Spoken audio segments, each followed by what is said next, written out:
আসসালামু আলাইকুম আরহামতুল্লাহি অবরাকাতু। সম্মানিত উপস্থিতি, এখন আমি আলোচনা করব সালাতুল মারিদ বা অসুস্থ ব্যক্তির নামাজ। অসুস্থ থাকার কারণে দাঁড়িয়ে নামাজ পড়তে সক্ষম না হলে বসে নামাজ পড়বে, বসে রুকু করবে এবং উভয় সিজদা করবে। রুকুর জন্য এতটুকু ঝুঁকবে যেন কপাল হাঁটুর কিনারা বরাবর হয়ে যায়।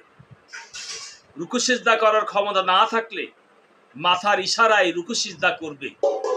রুকুর তুলনায় সিজদার জন্য মাথা বেশি ঝুঁকাবে। সিজদার জন্য বালিশ ইত্যাদির প্রয়োজন নেই, বরং বালিশ ইত্যাদি উঁচু বস্তুর উপর সিজদা করা ভালো নয়।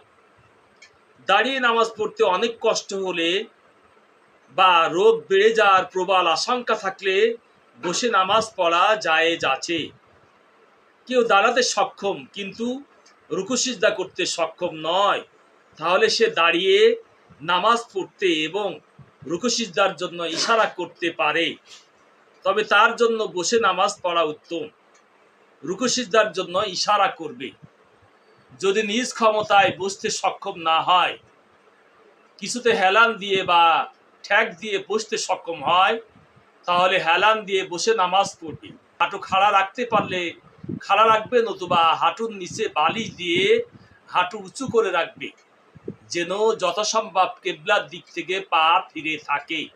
যদি হেলান দিয়েও বসতে সক্ষম না হয়, তাহলে মাথার নিচে বালিশ ইত্যাদি দিয়ে মাথা উঁচু করে কেবলামুখী করে দিয়ে নামাজ পড়বে। এই অবস্থায় মাথা উত্তর দিকে দিয়ে ডাইন কাঁধে শুয়ে বা মাথা দক্ষিণ দিকে দিয়ে বাম কাঁধে শুয়ে কেবলার দিকে মুখ করেও নামাজ পড়া জায়েজ আছে। এসব অবস্থায় মাথার ইশারায় রুকু সিজদা করবে।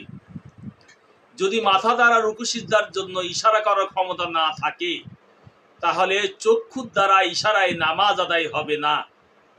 এরূপ অবস্থায় নামাজ ফরজও থাকে না।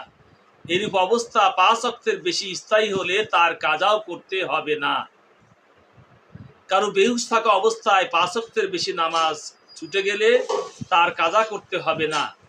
দাঁড়িয়ে নামাজ শুরু করার পর যদি এমন হয়ে যায় যে দাঁড়ানোর শক্তি রইল না, তাহলে অবশিষ্ট নামাজ বসে পড়বে।